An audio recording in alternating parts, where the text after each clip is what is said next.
Kapos sa may sa manalo ni Tibangged Abra in Sublina, kinasurok sa nga 10,000 piso sa napidot na ititeng nga ti kataltaluna. Report manipod ka ni Bridget Mayor.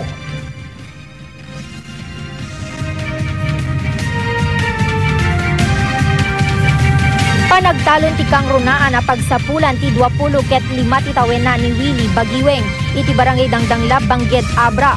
Numan payag kurkurang napasnek amangged tapno mabiyag ti pamilyana.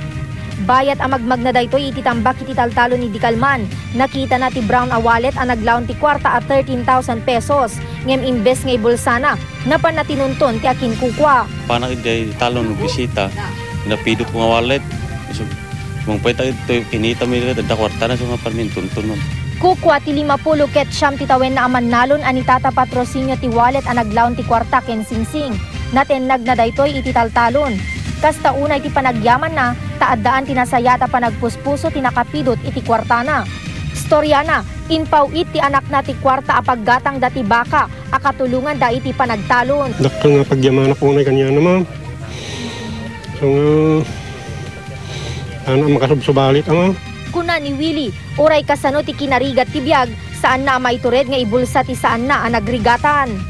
Talaga nga, sublik ka di man na ang bagi. Sa Ludumet, dagiti kalugaran ni Willie itinasayat nga inaramid na tagserserbiso na pagtuladan ng runa kadagiti sumarsaruno nga henerasyon. Bridget Mayor, Balitang Ilocano.